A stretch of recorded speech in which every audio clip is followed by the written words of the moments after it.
¿Qué tal? ¿Cómo están? Buenas noches. Dios les bendiga a todos y cada uno de ustedes. Esta es una transmisión totalmente en vivo de la comunidad cristiana Masada Adulam. Es domingo de Biblia a profundidad. Así le vamos a poner ya al programa para que se la aprendan. Biblia a profundidad, donde vamos a estar hablando de temas pues que están ahí por ahí un poco malentendidos. A veces no son temas tan predicados, tan enseñados. Así es que Biblia a profundidad los domingos 8 de la noche. Seguimos con la serie de El cielo y el infierno. Mi nombre es Israel Chapa. ¿Se encuentran también? Samadaí, Jamia Castro, Lara Castro. y Dalia Castro. Bueno, pues es un gusto que ya estés ahí, que te intereses por saber más de la palabra de Dios. Créeme que cuando de verdad te sumerges en ella, vas encontrando cosas más profundas, más interesantes, más reveladoras, y entonces empieza a abrir el panorama, ¿verdad?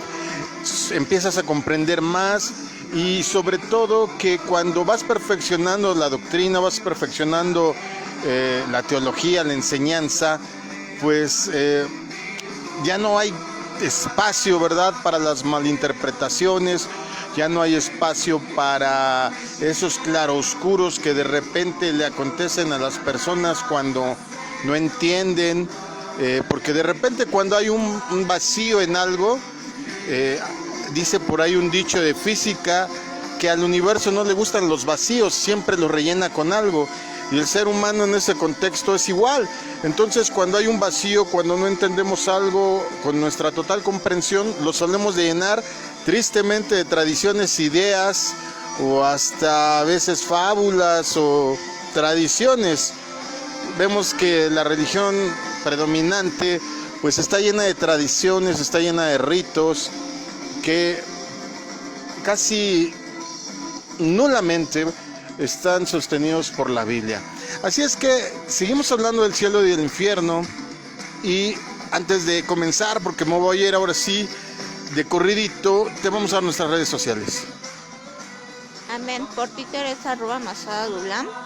Por Facebook es .com/masada.adulam. El número del WhatsApp 5583882035, y de línea directa es 5576909589. El email es masadadulam@gmail.com.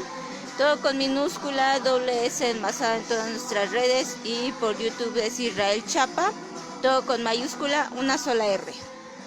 Bueno, ahí tienes los métodos de contacto. Escríbenos. Esta semana sobre todo estuvo muy atareada para un servidor. Estuvimos recibiendo muchos mensajes, muchos WhatsApp acerca de preguntas, de dudas. Inclusive agradecemos a los hermanos también que hicieron favor de contactarnos, al pastor Elías de la comunidad Rosa de Sarno en Pachuca, Hidalgo. Un saludo, pastor. Sabemos a través de la llamada que pues nos siguen, ¿verdad? Allá está en Pachuca, Hidalgo, y me dijo como 2-3 lugares de ahí de Hidalgo donde tienen otras congregaciones. Perdóneme, pastor, si me está viendo. Ahorita no recuerdo bien, pero sí sé que la central, como usted bien me dijo, está en Pachuca. Un saludo y una bendición. Bueno, vamos a seguir hablando entonces del cielo y del infierno. Hasta el día de hoy hemos tratado diferentes temas. Acuérdate que al principio de toda esta temática dividimos este estudio en 5 partes. El primero se llamó La verdad bíblica acerca del alma inmortal. El segundo se llamó ¿Podrá un Dios temeroso atormentar a las personas en el fuego para siempre? Lo terminamos apenas la semana pasada. Hoy empezamos el módulo número 3, que es ¿cuál es la recompensa de los justos? Ahí arrancamos. ¿Cuál es la recompensa de los justos? En todos estos temas que hemos visto a lo largo de estas semanas, ya por ejemplo hablamos de si la Biblia enseña que tenemos un alma inmortal o de dónde se sacó esta idea, esta concepción. Hablamos también acerca de dónde comenzó esto de la enseñanza del alma inmortal. Hablamos de pasajes malentendidos con respecto a este tema. Ilustramos y desentrañamos el significado completo de parábolas como la de el rico y Lázaro, Y también hablamos la semana pasada, ¿verdad?, de si hay un fuego que dice que se van a torturar a los impíos y que este arderá para siempre.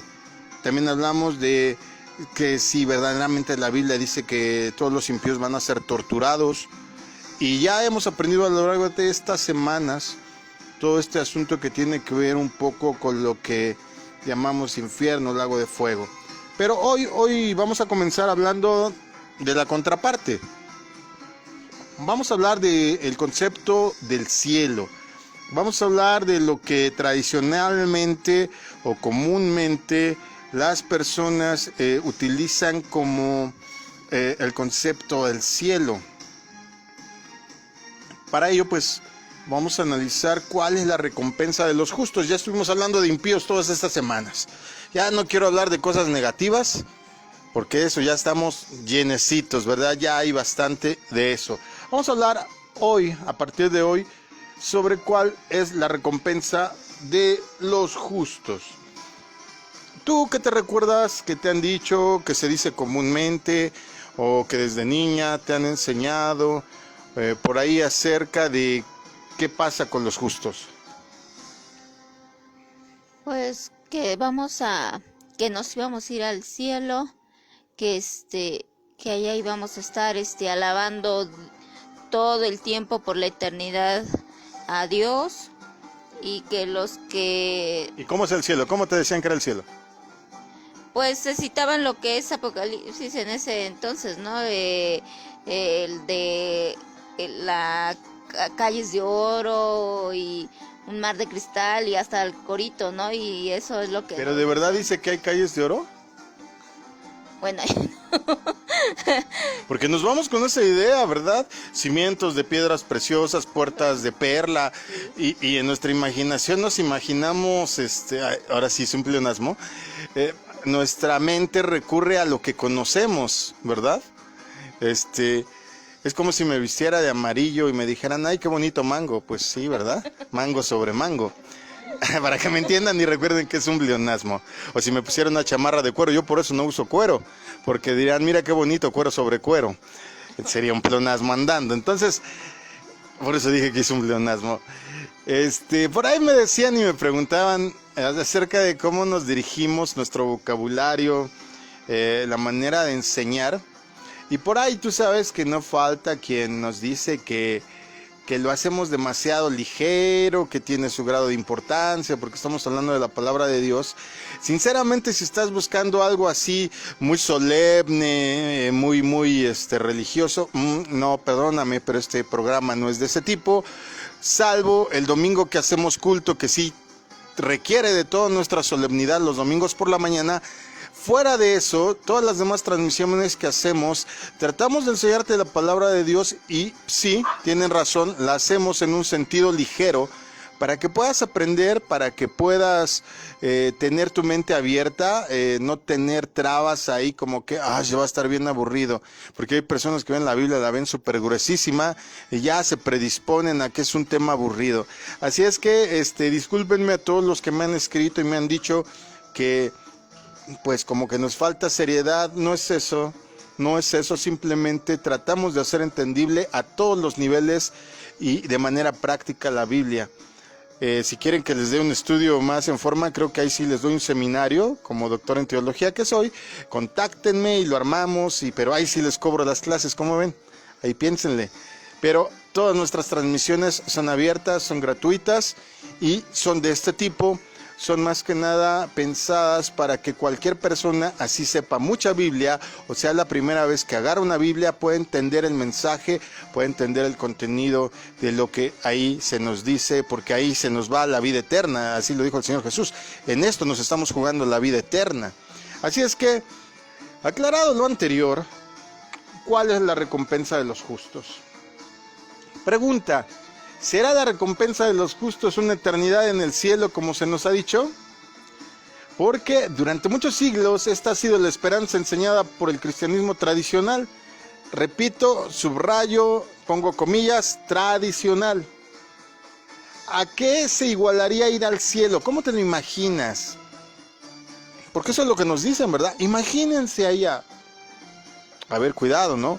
Es peligroso porque ahorita te voy a enseñar cómo este asunto de decir, ¿y tú qué piensas? ¿Tú qué crees? ¿Tú cómo lo entiendes? ¿O cómo te lo imaginas? Es un problema en el sentido de las enseñanzas doctrinales de la Biblia. Ahorita te explico por qué. Siguiente pregunta, ¿qué haríamos si estuviéramos ahí? Sale, tú eres contado como justo y vas a estar ahí. ¿Qué vas a hacer? Ahora, la pregunta creo que es más fundamental de todas estas que acabamos de abordar. ¿Cómo se describe el cielo en la Biblia? Si ya oíste la serie de programas anteriores que hemos tenido, ya tienes como que un norte, ya tienes como que ahí la clave, ¿verdad? Si no las has oído, te invito a que sintonices nuestro programa, o más bien nuestras transmisiones anteriores en nuestro canal de YouTube en Israel Chapa, Israel con una sola R, Chapa, todo con mayúsculas, ya lo he dicho. Ahí hay otros Israel Chapa, no lo sé, no los conozco, yo pensé que era único, pero resulta que hay 3 más. Pero el que te habla está el perfil del canal con mayúsculas, Israel Chapa. O también puedes checarlo ahí si te gusta leer más, lo tenemos escrito, todas estas transmisiones las tenemos transcritas ahí en el portal de Hermanos, en el grupo Hermanos, o en la página de Masada Dulam. Ahí te metes en archivos o en videos y ahí puedes escuchar el audio de todos los demás programas que hemos tenido. Pero bueno, ¿cómo se describe el cielo en la Biblia? Con el paso de los siglos han variado considerablemente las creencias acerca del cielo, ¿sí? Ahorita lo que me comentaba mi esposa, ¿cuánto tiene que te dijeron estos conceptos en años? ¿Qué será? Creo que hace como 20 años. Como 20 años. Bueno, relativamente es moderno si nos ponemos a pensar que desde el año 300 surge la iglesia tradicional, ¿verdad? El cristianismo tradicional, hoy actualmente llamado catolicismo, porque realmente recuerda que la iglesia que Jesucristo fundó empezó con él, claro está, pero recuerda que lo que es propiamente el catolicismo surgió 300 años después con el emperador Constantino. Pero bueno, ya hablaremos de eso en otra ocasión cuando hablemos de religiones, sectas y herejías. Me han preguntado mucho de eso, que si puedo hablar de las sectas, de las religiones, Sí, miren, ya les estoy preparando unos programazos. Ya les dije que terminando esta serie, del cielo y el infierno, vamos a estar abordando temas bien interesantes que me han sugerido aquí. Pero bueno, regresando, te decía que las creencias acerca del cielo y la recompensa de los salvos han cambiado mucho. Muchos cuadros, muchas pinturas, muchos óleos tradicionales del cielo, como se lo imagina la gente, muestran, por ejemplo, lo que ilustraba un poco mi esposa, que en la entrada hay un arco iris. A veces hasta así cantamos, ¿verdad? Y sobre su trono hay un arco iris. Saludos, Danilo Montero, donde quiera que estés. Porque a veces nos vamos como que muy literales y no nos damos cuenta cuando está hablando de simbologías, pero ahorita lo seguimos explicando. Con frecuencia también hay personas que han pintado en este acceso al cielo un puente de oro, calles de oro, como decía mi esposa, o también inclusive ahí los más, ¿cómo decirlo?, creativos han pintado hasta puentes de cristal. O han hecho una combinación de puentes de arcoíris y de cristal. Y cuando he visto estos cuadros, de repente mi mente no puede ir un poco a la tradición, a la mitología nórdica, y pienso en el puente que va a Asgard. Si has visto Thor, sabes a lo que me refiero. Y si te das cuenta un poco, ya has visto con esto que te acabo de ilustrar tan solo así un poquito, que a veces las ideas que tenemos preconcebidas del cielo, del acceso a él, están como que permeadas, como que influenciadas por otras culturas. ¿Sale? ¿Qué otra cosa? Bueno, claro, nos imaginamos, ¿verdad? Por ahí la religión tradicional nos pone que hay un portero. ¿Quién se supone que es el portero? San Pedro. San Pedro, ¿y qué tiene en las manos? Las llaves. Por amor del cielo, cuando leen que el Señor Jesús le dio las llaves, de verdad ahí se imaginaron que ya tenía su chaqueta de botones, su gorrita, yo creo, y que ya traía ahí el llavero para darte acceso. Tantas y tantas cosas. Podríamos seguir hablando de todo esto, pero solo una más de cosas que me ha descrito la gente y que pues hay mucha que se lo imagina así. Por ejemplo, que los que viven en el cielo están acompañados de ángeles o ellos mismos parecen ángeles. Es más, muchos, inclusive las caricaturas, yo me acuerdo mucho todas estas viejitas, Tom y Jerry, de ese tiempo. Bueno, que ya yo no soy tanto de Tom y Jerry, me tocó ver las repeticiones, ¿verdad? Pero todas estas caricaturas viejitas y hasta la fecha, cuando la gente muere, ¿verdad? La pintan como que se desprende su alma y le salen alitas, pum, y se va para el cielo. Entonces, ¿será cierto esto? ¿Tú qué crees? Ahorita vamos a ver. Otra idea muy popular es que los moradores del cielo caminan entre nubes tocando arpas.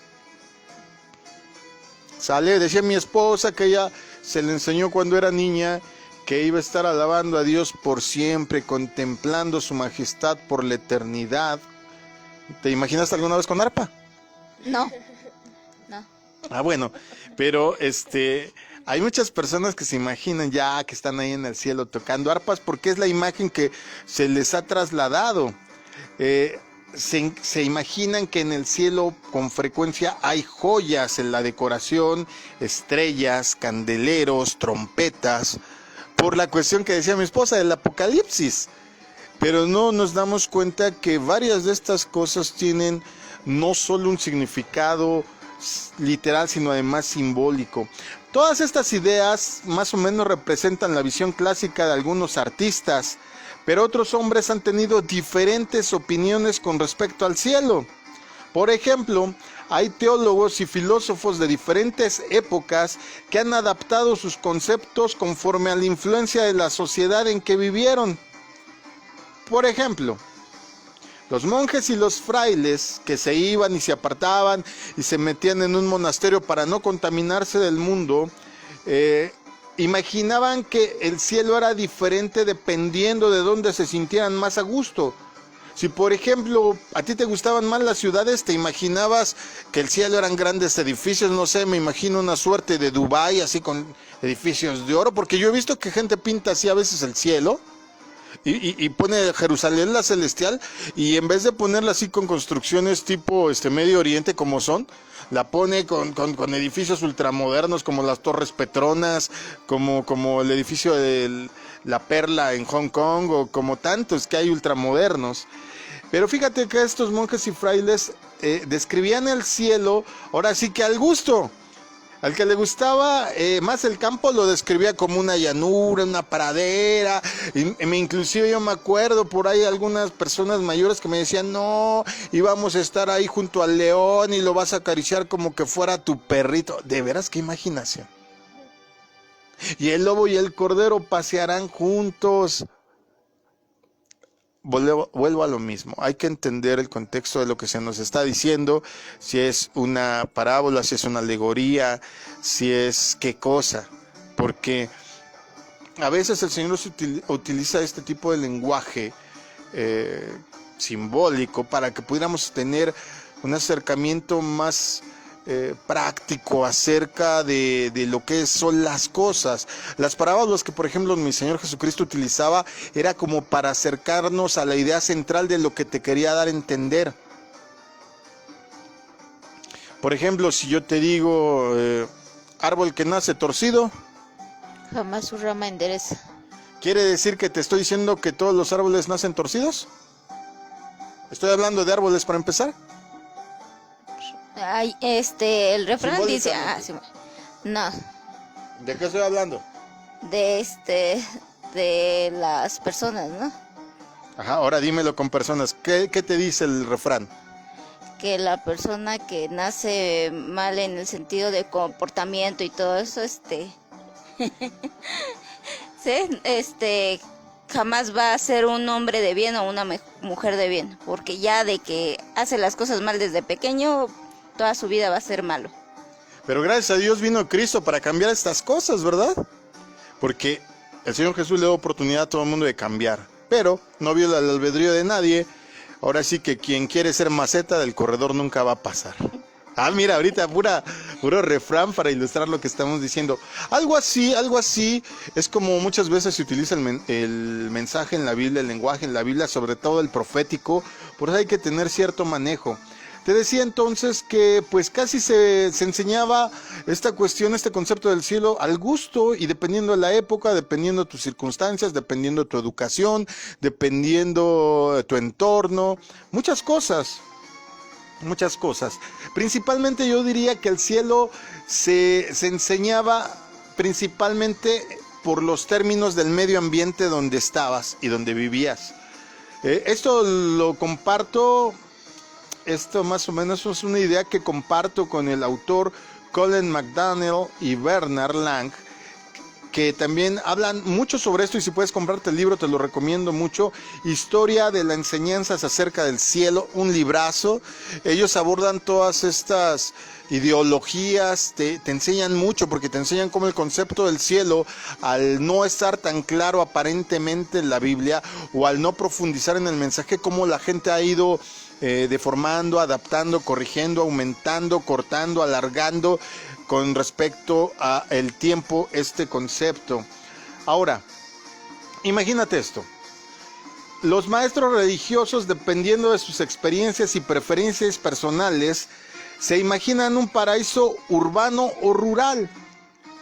El cielo está escrito en este libro, Historias de las Enseñanzas del Cielo.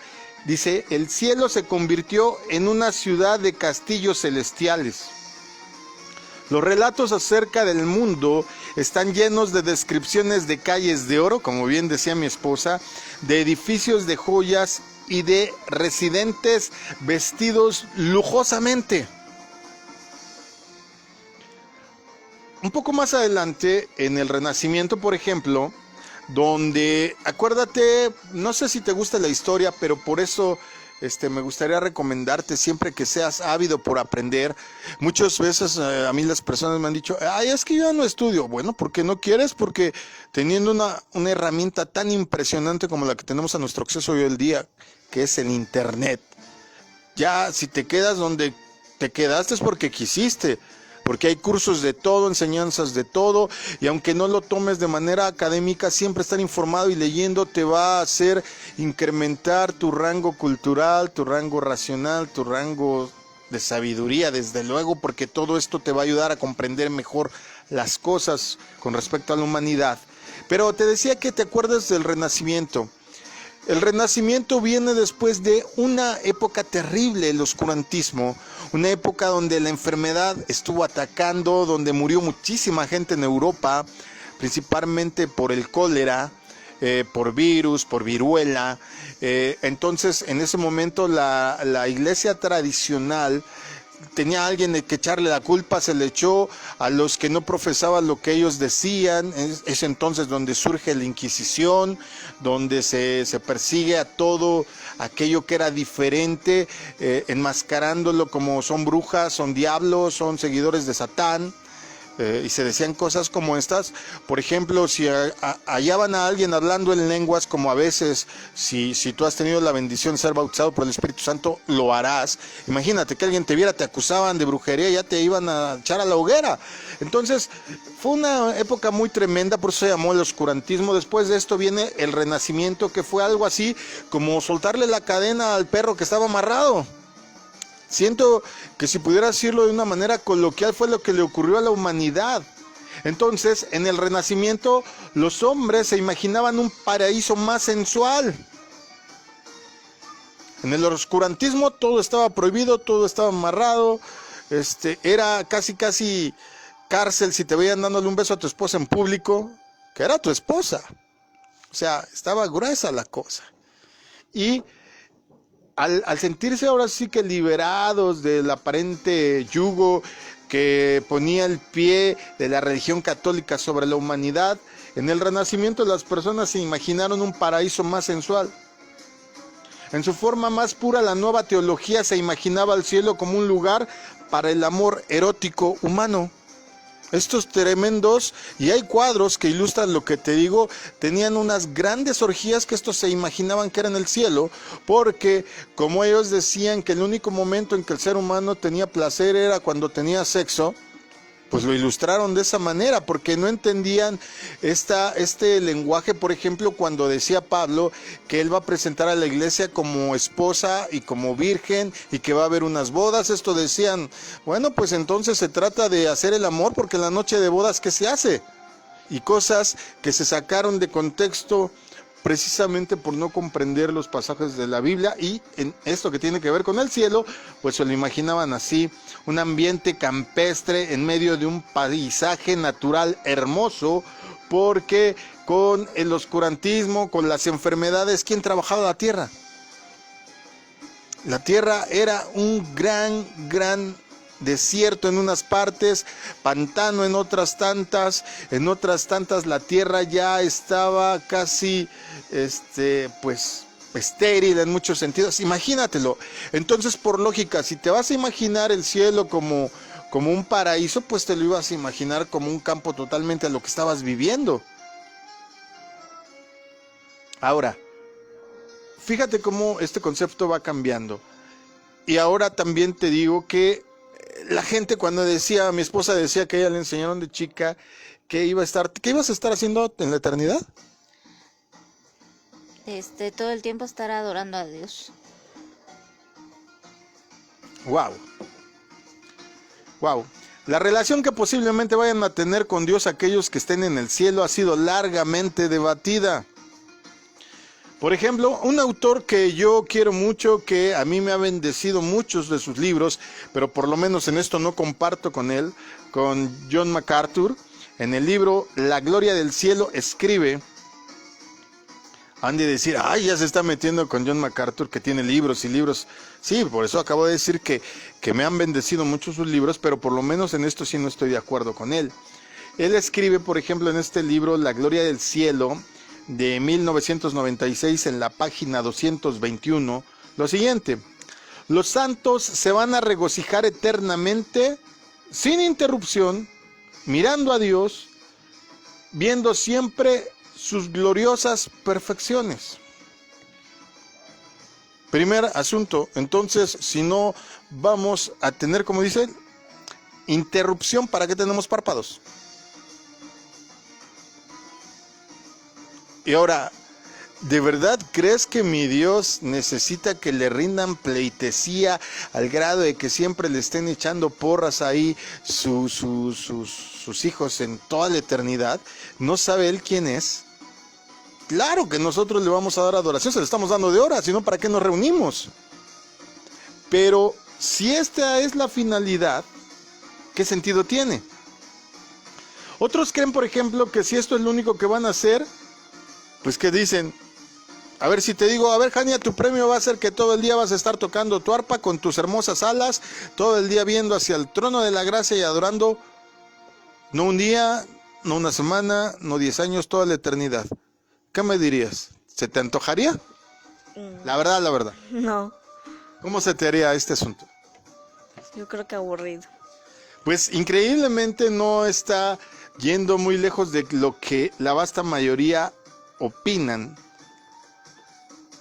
que sería un lugar muy aburrido. Si esto fuera así como por lo menos la idea tradicional del cielo que se tiene fuera verdad, muchos podrían orar: Dios, por favor, no me lleves al cielo todavía, porque todavía no voy a Hawái. Yo por lo menos, si creyera eso, yo oraría así, ¿verdad? Señor, permíteme ir a Suiza, permíteme ir a conocer los Alpes. Todavía no, Señor. En vez de parecer el premio, podría parecer castigo. Imagínate. Es como cuando vas a la escuela y tú estás bien emocionado y quieres entrar a los talleres, a las actividades extracurriculares ahí en la universidad sobre todo, y te dijeran: ¡ay, qué crees! Te tocó lo mejor. ¿Qué me tocó? Ordenar los libros en la biblioteca. ¡Sas! No leerlos, no estar, ordenarlos nada más. ¡Wow! Los conceptos cristianos modernos del cielo varían ampliamente. Por ejemplo, Philip Yancey, también otro autor muy conocido, en la revista Cristianos de Hoy del 26 de octubre del 98 escribió lo siguiente: tengo la teoría de que el cielo les va a ofrecer a los cristianos fieles todo aquello que han sacrificado. ¿Por qué viene este pensamiento? Porque muchos no sabes cuántos comentarios recibo al respecto diciendo: es que yo dejé una actividad muy lucrativa porque cuando me dijeron que no se podían vender calaveritas para el 2 de noviembre, se me cayó el negocio porque mi fábrica era de hacer calaveritas de azúcar. ¿Cómo se consuelan? Bueno, todo lo que sacrificaste te va a ser repuesto en otro sentido. Ay, es que mis mejores años los di para predicar el evangelio en África y dejé la comodidad de mi casa en las lomas de Chapultepec en México o en el Pedregal de San Ángel o en Morelia, Michoacán, en mi finca, no sé, donde vivas, donde te imagines que esté la mejor ubicación. Muchos, por eso surgió esta teoría de que en el cielo se va a reinstaurar, a reintegrarte todo aquello que sacrificaste por el nombre de Jesús. El mismo autor, Philip Yancey, escribe: al amigo que le gusta trepar y escalar montañas, pero que ha tomado la decisión de vivir en uno de los barrios bajos de Chicago, va a tener como suyo propio los valles del Yosemite. Un misionero que vive en el desierto reseco de Sudán tendrá su propia selva tropical para explorar. Bueno, interesante, ¿no? Pero volvemos a lo mismo, es solo una opinión. Para muchos, lo más importante del cielo es que tendrán la oportunidad de volver a ver a sus seres queridos. Creo que de todos los conceptos, este es uno en donde sí todos más o menos coinciden, ¿verdad? Se consuelan sabiendo que van a volver a ver a sus seres queridos. Indiscutiblemente, esto es lo más llamativo del concepto moderno del cielo para los cristianos contemporáneos. Es decir, la esperanza de volver a reunirse en familia. Incontables avisos que tú ves en el periódico, estos que se llaman, ¿cómo se llaman estos anuncios que ponen cuando alguien fallece? Obituarios, en los periódicos, expresan en lo que escriben la creencia de las familias que después de la muerte volverán a reunirse. Amado esposo, pronto nos veremos. Solo te nos adelantaste. ¿Cuántas veces hemos oído eso? Solo se nos adelantó en el camino. Bueno, como vemos, Dios ciertamente tiene un plan para reunir a los seres queridos otra vez. Pero, y aquí sí hago muy remarcado en negritas, ¿cómo se llama? En cursivas y en negritas, el pero. Allá ya me siento como que estoy redactando aquí en Word. Pero las ideas populares del cielo se quedan muy cortas ante la grandeza y majestad del plan que Dios tiene para nosotros.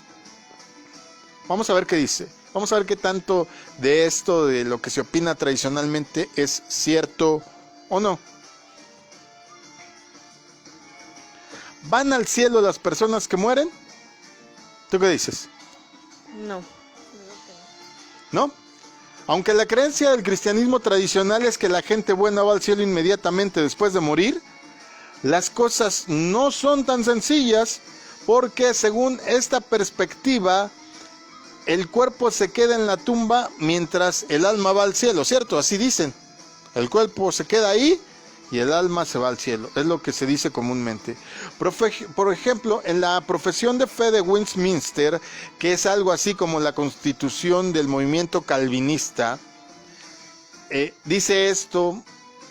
Dice: después de morir, los cuerpos de los hombres regresan al polvo y se descomponen, pero sus almas, que nunca mueren ni duermen, wow, ponlo en paréntesis, que nunca duermen ni mueren.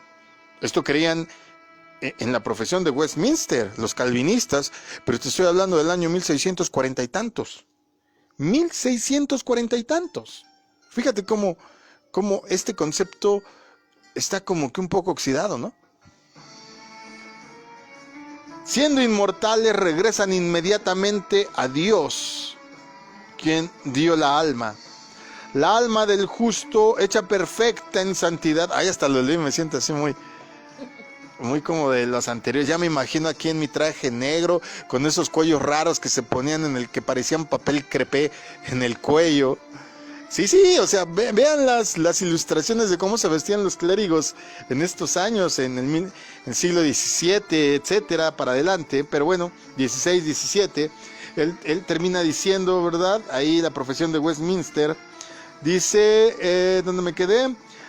Siendo inmortales regresan inmediatamente a Dios que las dio. Las almas de los justos, hechas perfectas en santidad, son recibidas en las alturas celestiales en donde contemplan la presencia de Dios en luz y gloria, esperando la redención total de sus cuerpos. ¡Wow! Pero, otra vez, en negritas y en cursiva, pero, ¿estás de acuerdo con este concepto? Y lo más importante, ¿está de acuerdo este concepto con lo que dice la Biblia? ¿Será que en las Escrituras está escrito, valga la redundancia, que las personas justas van al cielo después de morir? Ahora sí, no utilicé ninguna cita hasta este momento.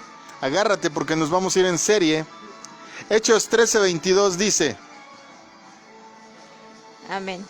Tras destituir a Saulo, les puso por rey a David, de quien dio este testimonio: he encontrado en David, hijo de Isaí, un hombre conforme a mi corazón. Él realizará todo lo que yo quiero. David, el rey de Israel en este tiempo y autor de muchos de los salmos, a quien Dios nos está certificando, testificando y ha quedado inscrito en su propia palabra, llamó, ¿cómo lo llamó? Un hombre conforme a mi corazón. Varón conforme a mi corazón, muy bien. Ahora, ¿tú qué piensas? Dios está testificando de David que no había otro, por lo menos en ese momento, como él. Si este hombre es tan sobresaliente, es tan conforme al corazón de Dios, no hay otro igual, podríamos pensar que de acuerdo a la enseñanza tradicional tendría que estar en el cielo. Mas sin en cambio, la Biblia dice otra cosa. Hablando por inspiración de Dios, Pedro, el apóstol, declaró lo siguiente en Hechos 2:29. Hermanos y hermanas, permítanme hablarles con franqueza acerca del patriarca David, que murió y fue sepultado, y cuyo sepulcro está entre nosotros hasta el día de hoy. ¡Wow! Murió, fue sepultado, y hasta el día de hoy su sepulcro está entre nosotros. Podríamos decir hasta ahí, bueno, ahí estaba el sepulcro, está hablando de la lápida, pues. ¿Pero qué dice el verso 34? David no subió al cielo y... Otra vez esa parte. David no subió al cielo y sin embargo declaró: el Señor dijo a mi Señor, siéntate a mi derecha. David no subió al cielo y sin embargo, en éxtasis, con profecía, declaró que el Padre le dijo al Señor Jesús, por eso dice, el Señor le dijo a mi Señor. Y si te vas al hebreo te vas a dar cuenta que está hablando de dos personas con la misma autoridad, en la misma personalidad, pero totalmente distintas. Un señorío que no podía tener David. A quien crea que Dios está hablando con David, ahí está en un error. Porque claramente por eso Pedro aclara, David no ha subido al cielo. Sin en cambio, en profecía, en éxtasis, en unción, él vio una conversación del Padre con Jesús, que en ese momento todavía no tenía nombre. Pero ya estaba la prefiguración del Hijo, la cristofanía existía. Lo vemos aparecer constantemente en el Antiguo Testamento. Cuando tú ves el ángel de Jehová, no está refiriendo a Gabriel, porque cuando dice Gabriel, dice Miguel, dice los nombres. Cuando tú ves en el Antiguo Testamento que dice el ángel de Jehová o el enviado del Señor, acuérdate de lo que declaró tiempo después Juan el Bautista. Este es el Cordero de Dios, el enviado al sacrificio, pues, que quita el pecado del mundo. Pero estamos hablando de esta cuestión de si es cierto que después de morir la gente se va al cielo. Vamos a seguir hablando un poquito de David. David está incluido, por ejemplo, en la carta a los Hebreos capítulo 11:32, entre aquellos que murieron en la fe. Y en el versículo 39 de este mismo capítulo 11 de Hebreos, dice que y todos estos, aunque declararon buen testimonio mediante la fe, no recibieron lo prometido. Jesús, hablando cerca de 1000 años después de la muerte de David, dice acerca de él: nadie subió al cielo. Y si Jesús dice que nadie subió al cielo, y acabamos de ver que, wow, David era lo mejor de lo mejor, la crema innata de los varones que había en toda su época, pero Jesús testifica, ahora sí que si no le creíste a Pedro, créele a Jesús, que te dice, no subió, no ascendió, nadie subió al cielo, solamente el que descendió del cielo, es decir, él mismo, está hablando de él. Cuando él se refería a él mismo, en tercera persona decía el Hijo del Hombre. Esto quiere decir que Abraham, Moisés, los profetas y los demás hombres y mujeres justos que vivieron antes de Jesucristo, no fueron al cielo, simplemente fueron enterrados, al igual que David.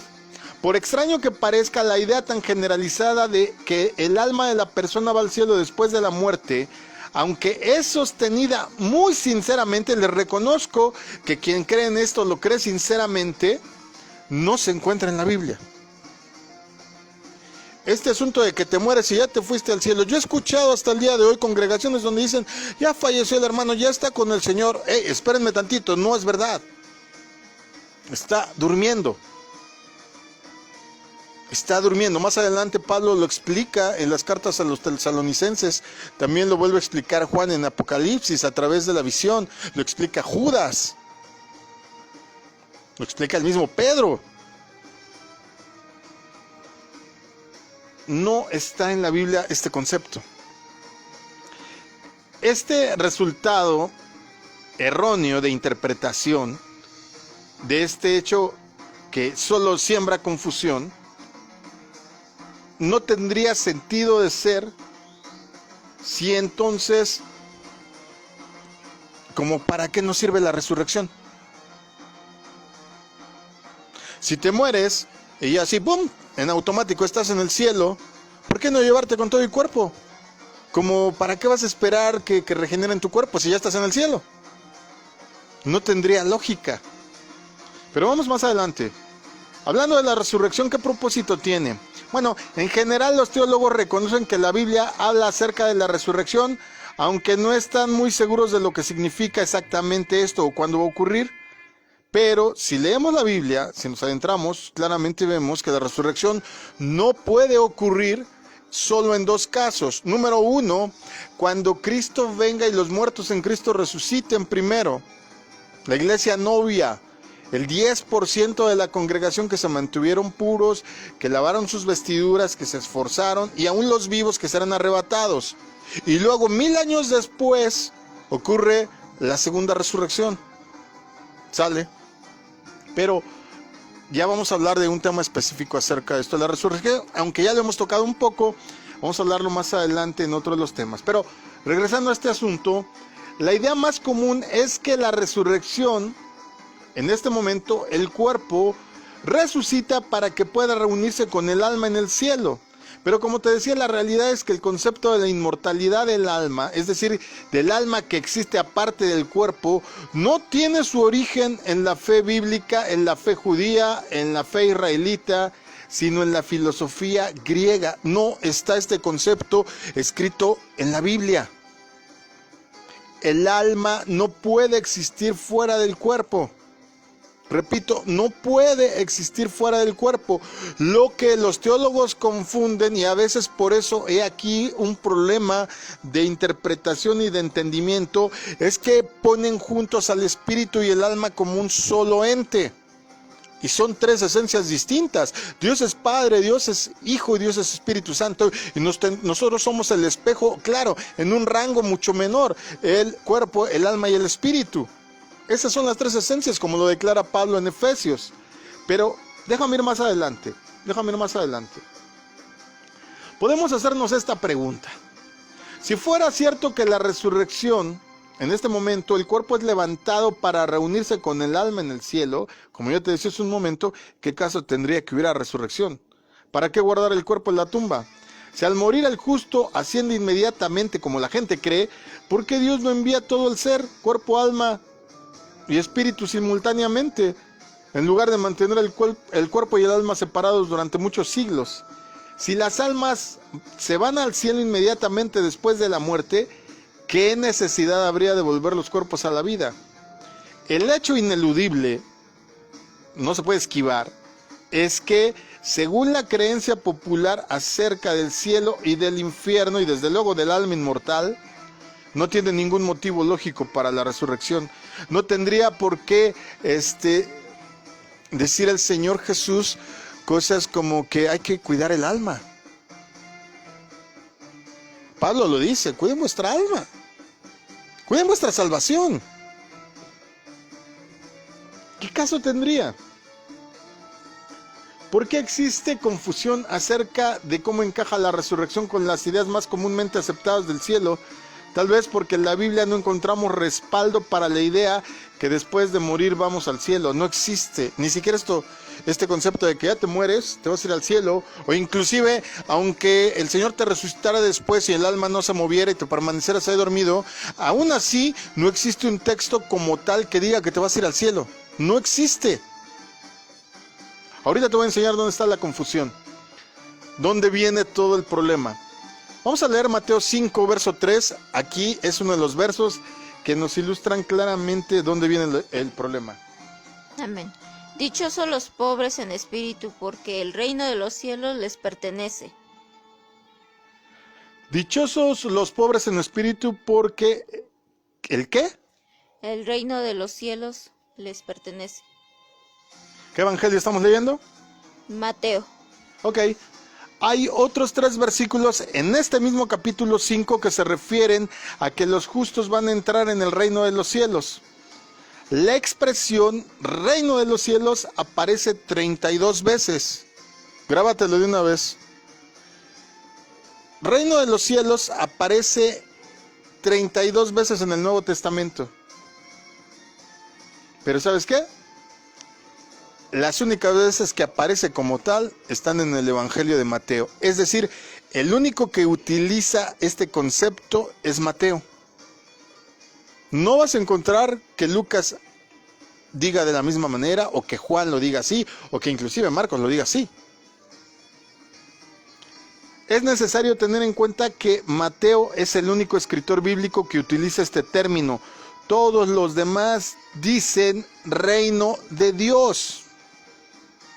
Esta expresión como reino de Dios aparece 69 veces.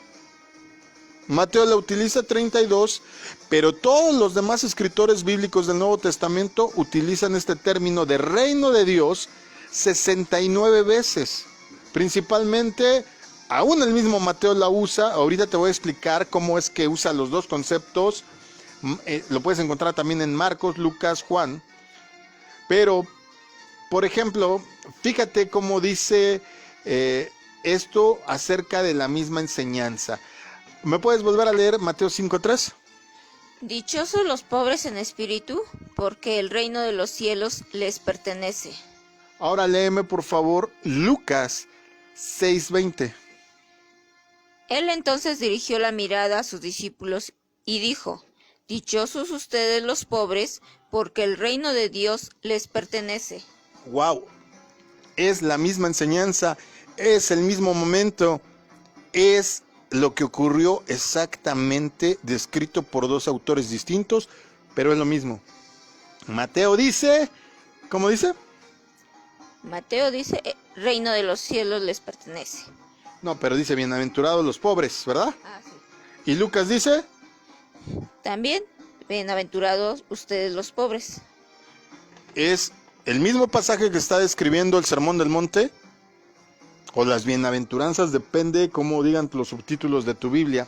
Conviene notar también que aunque Mateo mencionó frecuentemente reino de los cielos, hubo ocasiones en que empleó indistintamente los dos términos, reino de Dios y reino de los cielos, lo que nos deja ver que los usaba como un sinónimo, no como un concepto.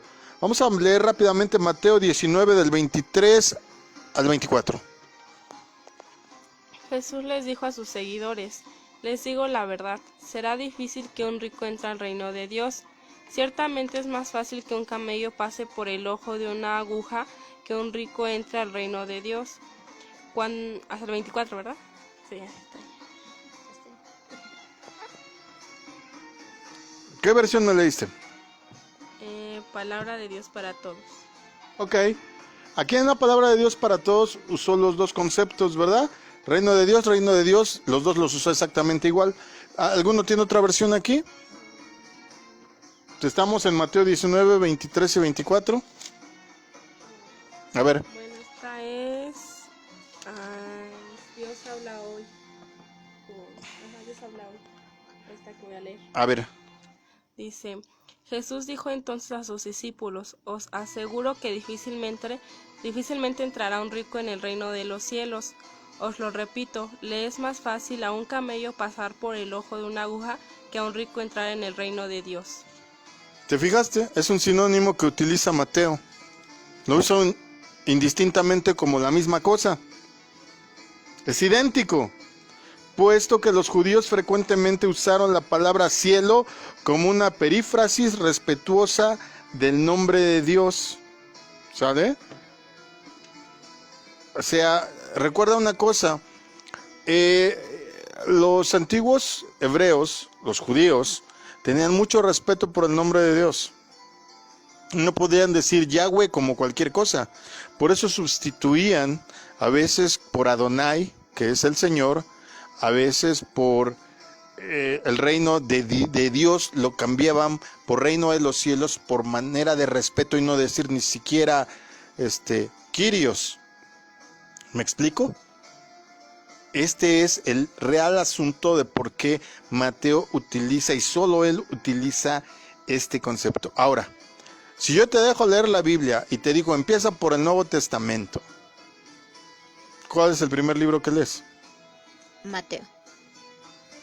Y cuando no te dan ganas de leer, no sabes leer, no te gusta leer, ¿en qué libro te quedas? Pues en Mateo. Hay muchos que de ahí se brincan, dicen, ay, pues si los cuatro hablan de lo mismo. Entendamos una cosa, Mateo lo utiliza como una perífrasis respetuosa para quitar el nombre divino. Aquí nosotros leemos en nuestras versiones Reino de Dios, pero en las versiones, por ejemplo, en la versión Kadosh, inclusive en la Peshita, dice el nombre de Dios, Yahweh o Jehová, que aquí españolizamos como Jehová, que siendo correctos, la traducción correcta sería inclusive del hebreo al español, el eterno, el que era, el que es y el que será. Dios, pues. Entonces, Mateo, al igual que como en los otros escritos, se sustituye Adonai, en vez del nombre de Dios, Adonai, que significa el Señor, aquí Mateo hace lo mismo. Ya entendemos por qué lo hace así. No es que Mateo esté equivocado, está siendo respetuoso, y recuerda que Mateo viene de una línea judaica de lo más férrea. Ahora, como veremos, Jesús no les dijo a sus discípulos que lo que debían esperar era ir al cielo, jamás lo dijo. Les habló acerca de un reino, eso sí, cuyo origen y procedencia es de Dios en el cielo. Cuando dice así, se refiere a que ¿quién está en el cielo? Dios. A ver, lo leo de nuevo. Un reino cuyo origen y procedencia es de Dios en el cielo, pero que será establecido ¿en dónde? En la tierra. ¡Ah, qué fácil! Miren, ya ustedes podrían ser teólogas acá. Ya les doy su título, se los avalo, se los firmo. ¿Cuándo? Cuando Él regrese. ¿Por qué tendría que regresar? ¿No sería más fácil esperarte allá?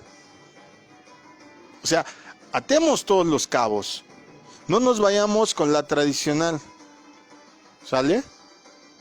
Porque el problema que tenemos es que no somos librepensadores a veces, sino somos medio borregos, no ovejas, borregos, y nos vamos con la manada sin poner a pensar que a lo mejor como los lemmings estamos buscando un barranco donde tirar a toda la manada. Para quien no sepa qué es un lemming, investíguelo ahí, googléelo y verá que son unos animalitos que si el líder corre hacia el barranco, toda la manada le sigue sin pensar y meditar que todos se van a morir. Pero lo más importante, si vamos a decir que somos hijos de Dios, pues ocupémonos de saber quién es nuestro Padre, cuáles son sus palabras, ¿Cuál es el concepto? ¿Cuál es el propósito de lo que está diciendo? ¿Por qué lo está diciendo? ¿Cómo lo está diciendo? ¿Para qué lo está diciendo? Jesús no les dijo que debían esperar ir al cielo. Tengamos en cuenta la explicación que él mismo dio de que vendría a reunirse en la tierra con sus seguidores en el momento de su regreso, en lugar de llevárselos al cielo para estar en donde él está actualmente.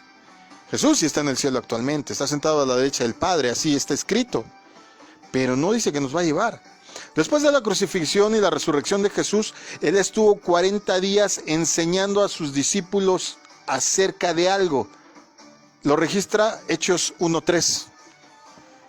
Después de morir, Jesús se les apareció a los apóstoles y pasó 40 días con ellos, dándoles muchas pruebas de que estaba vivo y hablándoles del reino de Dios. ¿Del reino de qué? De Dios. No de los cielos, ¿se fijaron? Después subió a su Padre y veamos la instrucción que recibieron los discípulos después de que él ascendió, ahí en el mismo libro de Hechos, capítulo 1, verso 9 al 11. Después de decir esto, Jesús fue llevado al cielo. Mientras ellos lo miraban, una nube lo tapó y no lo volvieron a ver.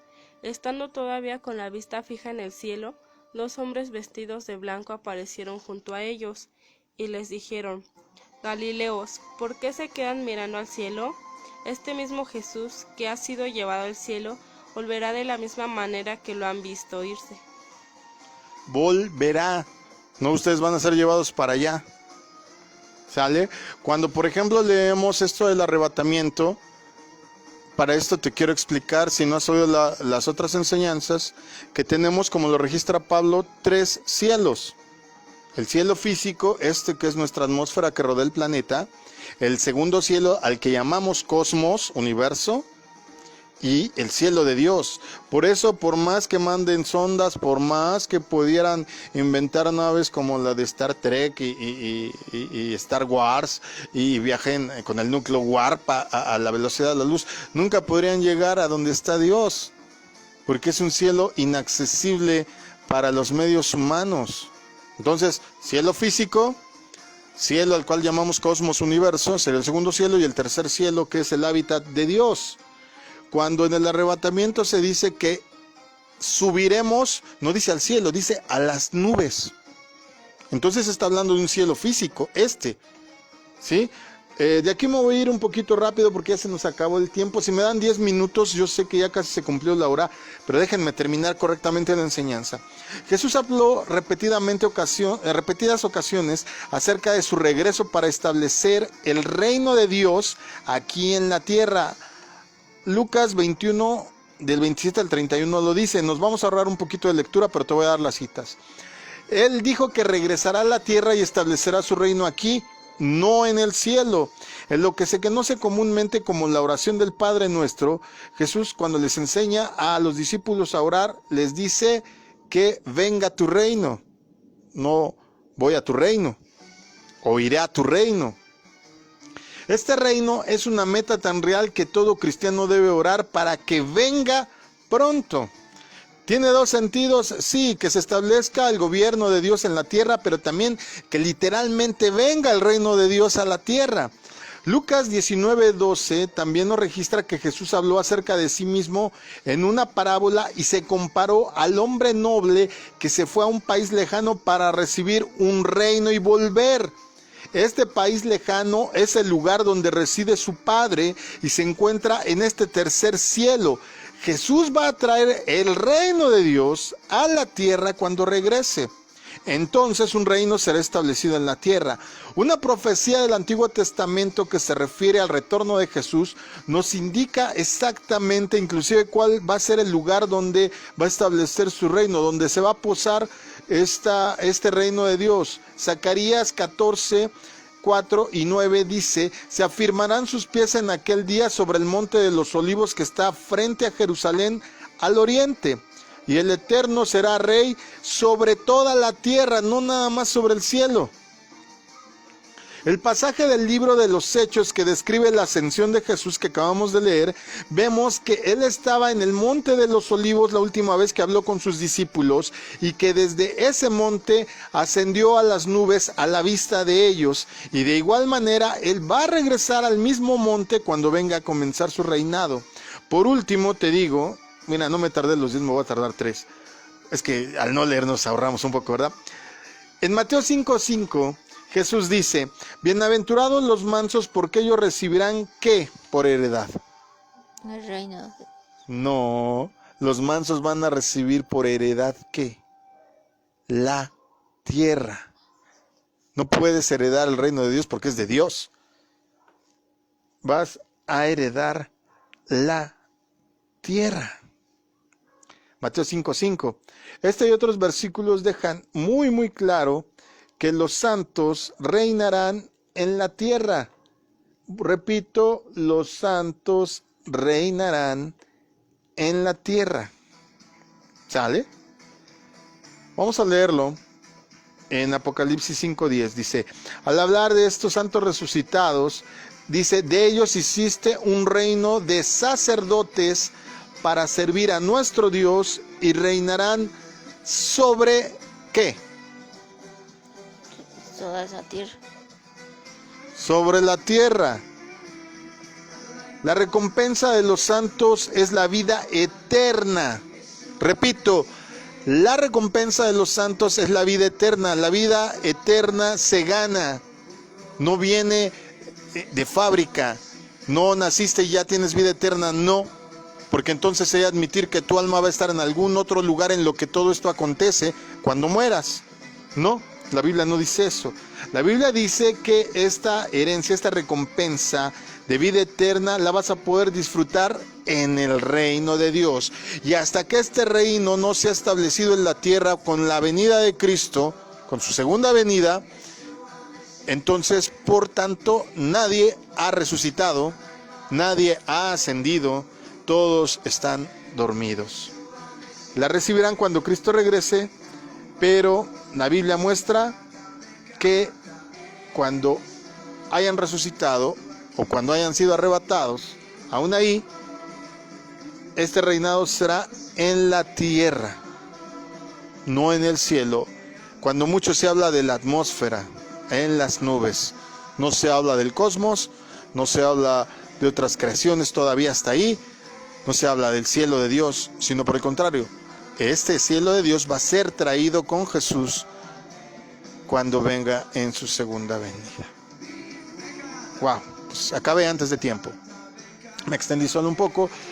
Si tienes alguna duda, alguna pregunta, de verdad escríbenos, porque cuando tú desentrañas la verdad de lo que está escrito, recurriendo a los lenguajes originales, por eso nosotros recurrimos mucho al lenguaje original, al hebreo, al griego, al arameo, es con la finalidad no de ostentarnos como ahí políglotas, sino para que entiendas realmente lo que está escrito. Entonces, si no hay un alma eterna, por lo menos no en el momento de morir, ni nadie está en el infierno sufriendo desde ahorita, ni nadie está en el cielo habitando en gloria todavía. No ha sido inaugurado. Y cuando el Señor dijo que muchas moradas hay y que va a prepararlas, aunque dijo que están en el cielo, recuerda que Él se va a traer ese reino cuando venga. Yo espero que te quede claro. Si no, con todo gusto pregúntanos, tienes las redes sociales o puedes escuchar toda la serie para que puedas checarlo, verifica. Te voy a poner en la versión escrita todas las series que utilizamos para el tema de hoy y que tú puedas leerlos, releerlos, volverlos a leer y sobre todo ora al Señor, compáralo para que puedas tener la seguridad de que lo que te estamos enseñando es correcto, porque a nosotros no nos perjudica ni nos beneficia en lo personal que tú creas esto. A ti es el que te tiene que constatar que lo que te estamos enseñando es Biblia y está plenamente respaldado por ella misma. No por tradiciones, no por ideas, no por circunstancias, sino por la Biblia misma. Mi nombre es Israel Chapa. Estuvieron Idalia Castro. Jania Castro. Anxamalay. Nara Castro. Bueno, pues descansa. Aquí todavía van a hacer papas a la francesa. Wow, no quieren que duerma. Voy a estar bien lleno como hasta las 3 de la mañana. Gloria a Dios. Y si tú quieres, el Señor lo permite, el día de mañana tenemos enseñanza más básica, el ABC, porque esto ya fue como que el X, Y y Z casi. Pero los lunes tú sabes que es enseñanza básica, 8 de la noche, acompáñanos, si así lo decías, en el programa Plan de Vuelo, que es discipulado. Descansa, Dios te bendiga, disfruta lo que queda de la noche, descansa reparadoramente y ten una super archi requete recontra bendecida semana. Shalom.